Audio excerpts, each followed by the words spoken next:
తల్లిదండ్రులు కావాలని మీ కలను నెరవేర్చుకోండి. హెగ్డే ఫెర్టిలిటీ సెంటర్ ద్వారా ఉచిత మొదటి కన్సల్టేషన్ పొందండి. 8807447474. కన్నప్పలో అందరూ ఈగర్గా వెయిట్ చేస్తుంది ప్రభాస్ గారు, విష్ణు గారు వీళ్ళతో పాటు మోహన్ బాబు గారి రోల్ ఎలా ఉండబోతుంది అని చెప్పేసి.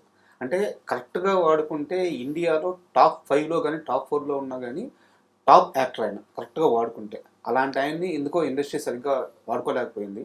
అది ఓపెన్ ట్రూత్, అందరికీ తెలుసు అది. బట్ ఈ సినిమాలో ఆయన క్యారెక్టర్ ఎలా ఉంటుంది, ఎందుకంటే ఇంత స్పాన్లో తీస్తున్న సినిమాలో ఆయన క్యారెక్టర్ పక్కాగా హైలైట్ అవుతుంది. సో ఆయన ఎలా చేశారు ఈ సినిమా?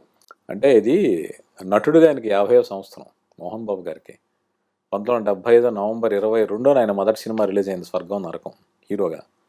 సో ఇది 2025లో ఈ సినిమా ఏప్రిల్ 25న విడుదలవుతుంది. సో ఆయన స్వర్ణోత్సవ కానుకనండి ఈ సినిమా. ఆయన సినిమాలో మహాదేవ శాస్త్రి అనే పాత్ర చేశారు.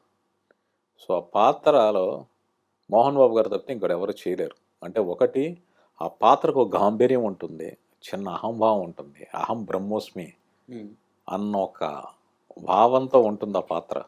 అటువంటి పాత్ర మోహన్ బాబు గారు తప్పితే ఇంకెవరు చేయలేరు. తర్వాత ఆయన మాట్లాడే మాటలు, ఈరోజు ఒక తెలుగు మాట్లాడడం అనేది చాలామందికి కష్టమైపోతుంది. అంటే తప్పు కాదు, వాళ్ళెవరూ కూడా తెలుగు వాళ్ళు అయినప్పటికీ తెలుగు భాష నేర్చుకోవట్లా, తెలుగు భాష ప్రాక్టీస్ చేయట్లేదు.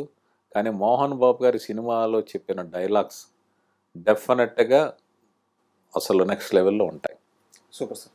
సార్ కాస్త రైటర్స్ విషయానికి వస్తే, ఇప్పుడు ఇండస్ట్రీలో రైటర్స్ నీడ్ చాలా ఉంది సార్. రైటర్స్ తగ్గిపోతున్నారు, రైటర్స్ అందరూ డైరెక్టర్స్ అవుతున్నారు. ఆ నీడ్ అయితే, ఆ వ్యాక్యూమ్ అయితే అలాగే ఉంది.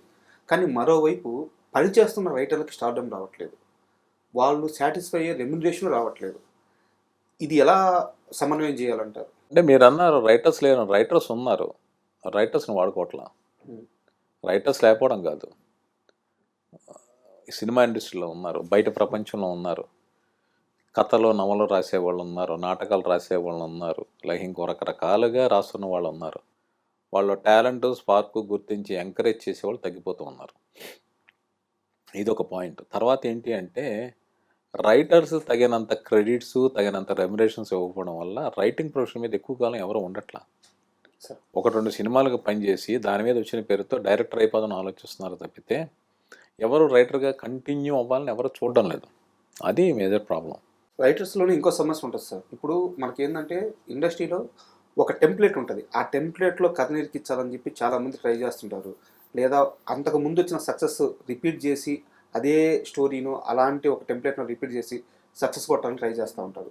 ఈ క్రమంలో రైటర్స్ వచ్చిన తర్వాత రాగా పంచులు రాయి, కోనా వెంకట్లాగా కామెడీ రాయి, ఇలా కంపారిజన్స్ వస్తూ ఉంటాయి. అంటే ఒక్కో రైటర్కి ఒక్కో యూనిక్ స్టైల్ ఉంటుంది. దాన్ని కాకుండా అలా కావాలి ఇలా కావాలని అడిగినప్పుడు ఆ రైటర్స్ మీద ప్రెజర్ పడుతుంది. ఇలాంటి ఎక్స్పీరియన్స్ ఎప్పుడైనా ఫేస్ చేశారా? నేను ఎప్పుడు అలా ఫేస్ చేయలే. ఎందుకంటే నేను ఫలానా వాళ్ళు ఇప్పుడు త్రివిక్రమ్ గారిలా రాయాలంటే త్రివిక్రమ్ గారిని అడుగుతారు, కోన వెంకటంలో కోన వెంకట గారిని అడుగుతారు, నన్ను ఎందుకు అడుగుతారు? అంటే నాకైతే సెపరేట్ మార్కున్నాను కాదు, బట్ నా నుంచి ఇంకోటి ఏదో నేను రాయగలను, చేయగలను అని పిలుస్తారు, డిస్కషన్స్ కావచ్చు, రైటింగ్ కావచ్చు. సో నేను అది ఇవ్వగలగాలి తప్పితే, అంటే ఒక కంపారిజన్ ఉంటుంది. ఏంటి వాళ్ళంత బెస్ట్గా ఒక డైలాగ్ రాశారు, ఒక ఫిలాసఫీ అంత క్లుప్తంగా చెప్పారు, ఒక మంచి జోక్ వేశారు, అలా మనం ఏం చేయగలను ఆలోచించడం తప్పితే, ఆ రకమైన కాంపిటీషన్ తప్పితే వాళ్ళని ఇమిటేట్ చేయడం అనేది ఎప్పుడు ఉండదు. ఈ మధ్య వచ్చి చాలా సినిమాలు చూసుకున్నట్టయితే, ఇంతకు ముందు సినిమాల్లో లేనిది ఏంటంటే ఒక క్యారెక్టరైజేషను. ఉదాహరణకి ఫస్ట్ హాఫ్లో క్యారెక్టరైజేషను, దానికి తగ్గట్టు ఒక పాట, ఒక కామెడీ ట్రాక్, ఇలా అంతా పెట్టుకొని సెకండ్ హాఫ్కి వచ్చేలేకే ఒరిజినల్ పాయింట్ మీదకి వెళ్తున్నారు, కథలో మెయిన్ పాయింట్ మీదకి వెళ్తున్నారు. ఇది వరకు సినిమా అంతా కథ ఉండేది, ఇప్పుడైతే ఈ ఫెసిలిటీ వచ్చింది. బట్ సమస్య ఏమవుతుందంటే, ఎక్కడైతే కథ చెప్పాలో అక్కడ సినిమాలు పోతున్నాయి. మీరు పనిచేసిన హరీష్ శంకర్ గారు కూడా అదే తప్పు చేశారు. మన రీసెంట్ మూవీ ఫస్ట్ హాఫ్ అంతా చాలా నీట్గా తీశారు, రవితేజ గారి సినిమా మొన్న బడ్జెట్. ఎక్కడైతే కథ చెప్పాలో సెకండ్ హాఫ్లో అక్కడ తేలిపోయారు. రీసెంట్గా వచ్చిన విశ్వక్సేన్ గారి సినిమాలు కూడా అదే సమస్య. కథ చెప్పాల్సిన దగ్గర తేలిపోతున్నారు దర్శకులు, మిగతా అంతా బాగా తీస్తున్నారు. దీన్ని ఎలా చూస్తారు మీరు? అంటే ఆడియన్స్కి టెంప్లెట్ స్టోరీ టెల్లింగ్ అని నచ్చట్లా. ఓకే, అంటే ఫార్మాట్ ప్రకారం కథ చెప్పడం నచ్చట్లా. మీరు అన్న కథ దగ్గర ఎందుకు ఫెయిల్ అవుతున్నారంటే, ఇప్పుడు మనకి ఏది బాగుండాలో దానికన్నా మిగిలిన సైడ్ డిషెస్ బాగున్నాయి అనుకోండి, అది సినిమా డిసప్పాయింట్ చేస్తుంది. కథని కథలా చెప్పుకుంటూ వెళ్ళిపోతున్నప్పుడు డిసప్పాయింట్ చేయదు. కథను లేటర్ అని చెప్పడం కాదు, కథని బిగినింగ్ నుంచి చెప్పుకుంటూ వెళ్తే కథకి ఏది అవసరమో అవన్నీ యాడ్ చేస్తే ఆడియన్స్ ఎంటర్టైన్ అవుతారు. ప్రసాద్ గారు, మీ వ్యక్తిగత జీవితం విషయానికి వస్తే, చాలా ఉన్నతమైన కుటుంబంలో జన్మించారు, ఫైనాన్షియల్గా ఆర్థికంగా బాగా బలమైన కుటుంబంలో జన్మించారు. తర్వాత ఏదో ఫైనాన్షియల్ క్రైసిస్, చాలా పేదరికం అనుభవించాల్సి వచ్చింది. తర్వాత కాలంలో జర్నలిస్ట్గా, రచయితగా ఎదిగారు. ఒక్కసారి మీ బ్యాక్గ్రౌండ్ నుంచి, ఫ్యామిలీ బ్యాక్గ్రౌండ్ గురించి, మీ కుటుంబ నేపథ్యం గురించి కాస్త చెప్తారు? నేను అనంతపురంలో పుట్టాను. విజయవాడ తాడేపల్లిలో చదువుకున్నాను. మా నాన్నగారు తోట రామారావు గారు. నేను తాడేపల్లిలో డిగ్రీ వరకు చదువుకున్నాను. సో చిన్నప్పుడు చాలా కంఫర్టబుల్ రిచ్ లైఫ్ లీడ్ చేసాం. మధ్యలో కొంతకాలం నేనేవో కొంత క్రైసిస్ ఫేస్ చేశాను. బట్ నేను మీకు ఇందాక చెప్పిన ఇంటర్మీడియట్ నుంచి నేను డబ్బులు సంపాదన మొదలుపెట్టాను. ఆ తర్వాత లైఫ్లో రకరకాల ఎత్తుపల్లాలు అవన్నీ సహజం. బట్ అవన్నీ దాటుకుంటే ఇంతకాలం నా ప్రయాణం సాగింది. ఇక నా కుటుంబ విషయానికి వస్తే నా భార్య గీత, నా భార్య నా లైఫ్ పార్ట్నర్ కానీ నా సోల్మేట్. మేమిద్దరం ఒకేలా ఆలోచిస్తాం, ఒకేలా రెస్పాండ్ అవుతాం. సో అంత వేవ్ లెంగ్త్లో మేమిద్దరం కలిసి బతుకుతాం. నాకు ఇద్దరు అమ్మాయిలు, పెద్ద అమ్మాయి శ్రావ్య, అల్లుడు పార్థసారథి, వాళ్ళిద్దరికి ఒక బాబు రుద్ర. ఓకే.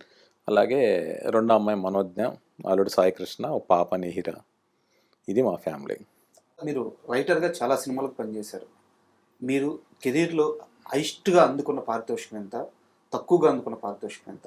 అంటే ఈ క్వశ్చన్ ఎందుకు అడుగుతున్నానంటే, మీరు 2010 కెరీర్ పీక్స్లో ఉన్న తర్వాతే మీ హెల్త్ ప్రాబ్లం వచ్చింది. అలాంటి సమయంలో మీ హెల్త్ ప్రాబ్లం మీరు ఫైనాన్షియల్గా బేర్ చేయలేని సిచ్యువేషన్ అంటే ఒక రైటర్కి ఎంత మినిమం అమౌంట్ ఇస్తున్నారో తెలుసుకోవాలంటే. అలా కాదు. ఇప్పుడు నా ఇల్లు హెల్త్ అనేది లక్షలాది రూపాయల ఖర్చుతో కూడుకున్నది. అది సార్, నా రెమ్యురేషన్ తక్కువ అని కాదు. నేను అప్పుడు మార్కెట్ రేట్ ప్రకారం నేను మంచి రెమ్యురేషన్ తీసుకుంటున్నాను. నా రెమ్యురేషన్ తక్కువ అయ్యో నేను డబ్బులు సంపాదించో కాదు. అప్పటి నా స్థాయికి మించి నా సంపాదనని మించిన ఖర్చు లేక అది ఇబ్బంది. అది అంతే, దానివల్ల కాదు. అంటే ఎంత మీరు చెప్పగలిగితే చెప్పండి. అంటే ఇప్పుడు తీసుకున్న అమౌంట్ ఎంత, తక్కువ తీసుకున్న అమౌంట్ ఎంత? ఇప్పుడు తక్కువ తీసుకుంది అంటే నేను ఇప్పుడు చెప్పలేను. తక్కువ తీసుకుంది అంటే ఇప్పుడు నా ఫస్ట్ రెమ్యురేషను 1,70,000, ఓకే. 143కి. నా హైయెస్ట్ రెమ్యురేషన్ 40 lakhs. అది ప్రాజెక్ట్ ఇంకా రిలీజ్ కావాలి. సో అని తీసుకున్న రెమ్యురేషన్ అది. సార్, నెక్స్ట్ నా క్వశ్చన్ కూడా అదే, ఫ్యూచర్ ప్రాజెక్ట్స్ ఏంటి? అంటే మీకు ఇందాక చెప్పినట్టు విష్ణు గారు నన్ను పిలిచిన కారణం వేరే. ఒక 8 ప్రాజెక్టులు ఆయన ప్లాన్ చేశారు. సో 8 ప్రాజెక్టులు జరగబోతున్నాయి. దాని తాలూకు వర్క్ ప్యారలర్గా జరుగుతూ ఉంది. కన్నప్ప సినిమా అయిపోయింది. అలాగే ఆయన చాలా భారీ ఎత్తు ప్రాజెక్టులు ఒక నిర్మాతగా ప్లాన్ చేశారు. వాటిలో ఆయన నటించవచ్చు, నటించకపోవచ్చు. ఇంకా ఆయన ఏమి నిర్ణయం తీసుకోవాలా. ఆ స్క్రిప్ట్ వర్క్లు నాకు అప్పచెప్పారు. వాటి తాలూకు ట్రీట్మెంట్, స్క్రీన్ ప్లే వర్క్లు చేస్తూ ఉన్నాను. నేను ఇన్నేళ్ళ ప్రయాణంలో నేను రకరకాల అగ్ర హీరోలందరినీ కలిశాను. ఒక జర్నలిస్ట్గా ఇప్పుడు చిరంజీవి గారు కావచ్చు, మోహన్ బాబు గారు కావచ్చు, బాలకృష్ణ గారు, నాగార్జున గారు, వెంకటేష్ గారు, ఇలాంటి జనరేషన్తో జర్నలిస్ట్గా అసోసియేషన్ సాగింది. బట్ నాగార్జున గారితో సూపర్, వెంకటేష్ గారితో చింతకాయల రవి సినిమాలు పనిచేసాను, మోహన్ బాబు గారితో ఇప్పుడు కన్నప్ప చేస్తున్నాను. బట్ ఇప్పుడు టాప్ స్టార్స్ అందరితో కూడా నేను రైటర్గా పనిచేసే అవకాశం నాకు దొరికింది. మహేష్ బాబు గారు గోస్ట్ రైటర్గా చేశాను, ప్రభాస్ గారు, రామ్ చరణ్ గారు, అల్లు అర్జున్ గారు, ఎన్టీఆర్ గారు, వీళ్ళందరితో నేను కలిసి పనిచేసే అవకాశం నాకు దొరికింది. రాణా గారు, ఇప్పుడు విష్ణు గారు. విష్ణు గారి తాలూకు ప్రత్యేకత ఏంటంటే 3 ఏళ్ల నుంచి నన్ను చాలా చాలా బాగా చూసుకుంటున్నారు. ఈ మాట నేను ప్రత్యేకించి ఎందుకు చెప్పాలి అంటే, ఆయన వచ్చినప్పుడు ఒక మాట అన్నాడు. ఆయన మిమ్మల్ని బాగా చూసుకోవాల్సిన బాధ్యత నా మీద ఉంది అన్నాడు. బాగా చూసుకోవాల్సిన బాధ్యత అంటే ఆయన నా ఎక్స్పీరియన్స్కి, నా రైటింగ్కి ఆయన ఇచ్చిన రెస్పెక్ట్, అది నేను మర్చిపోలేను. ఒక చిన్న ఎగ్జాంపుల్ చెప్పండి. మొన్న శ్రీకాళహస్తి శివరాత్రి ఉత్సవానికి వెళ్ళాం మేము అందరం. అది దర్శనానికి మోహన్ బాబు గారు, విష్ణు గారు, డైరెక్టర్ ముఖేష్, ఇంకా మిగిలిన యూనిట్ ఆర్టిస్టులు, కొంతమంది టెక్నీషియన్స్ అందరూ లోపలికి వెళ్తూ ఉన్నారు. ఒక పక్కన పోలీసు సెక్యూరిటీ, ఇంకొకరు బౌన్సర్ సెక్యూరిటీ. అనుకోకుండా ఏమైందంటే ఒక చోటకు వచ్చేటప్పుడు పోలీసులు నన్ను ఆఫీసర్. ఓకే. మిగిలిన వాళ్ళందరూ లోపలికి వెళ్ళిపోయారు. విష్ణు గారు లోపలికి వెళ్ళి తోటప్రసాద్ గారు ఎక్కడ అని అవును అడిగాను. నేను వెనక పడిపోయాను తెలిసి, నన్ను ఆపేసాను తెలిసి ఆయన మళ్ళీ క్యూలోంచి వెనక్కి వచ్చి నన్ను ఆపిన చోట అక్కడ ఉన్న వాళ్ళకి చెప్పి, ఆ స్టాఫ్కి చెప్పి నన్ను మళ్ళీ లోపలికి తీసుకెళ్ళారు ఆయన. ఒక చిన్న విషయంలో కూడా నా పట్లే కదా, ఆయన ఎవరి పట్ల తీసుకునే కేర్ అంతా. తర్వాత ఏంటి అంటే ఆయన అన్నట్టు ఏంటి అంటే, ఇక నేను వేరే విషయాలు ఆలోచించాల్సిన టెన్షన్ నాకు ఉండదు. అంటే క్రెడిట్ ఏమేస్తారు, డబ్బులు ఎప్పుడు వస్తాయి, ఎంత ఇస్తారు, ఈ టెన్షన్ నాకు ఉండదు. అలాగే ఒక స్క్రిప్ట్ మన పని మనం చేసుకునే అంత కంఫర్ట్ జోన్ నాకు ఇచ్చారు విష్ణు గారు. సో ఇది నా టాప్ ప్రయారిటీ ఇప్పుడు నేను చేస్తున్న వర్క్లో ఉన్నాయి. సో ఈ బహుశా విష్ణు గారితో ప్రయాణం కొంతకాలం కొనసాగుతుందని నేను ఆశిస్తున్నాను భగవంతుడి దయతో. అలాగే యోగేష్ కేఎంసీ అని నా ఫ్రెండ్, నాకు ఇండస్ట్రీలో బెస్ట్ ఫ్రెండ్ ఆయన నేను కలిసి ఒక స్క్రిప్ట్ రాసాం. ఓకే. ఇద్దరం కథా స్క్రీన్ ప్లే రాసాం. సంయుక్త మీనన్ గారు హీరోయిన్, రాజేష్ దండా గారు ప్రొడ్యూసరు. మన అక్టోబర్లో ఓపెనింగ్ జరిగింది. ఓకే. రెగ్యులర్ షూటింగ్ నెక్స్ట్ మంత్లో స్టార్ట్ అవుతుంది. ప్రస్తుతం డైలాగ్స్ రాస్తున్నాను. సో ఈ ప్రాజెక్ట్ స్టార్ట్ అవబోతుంది.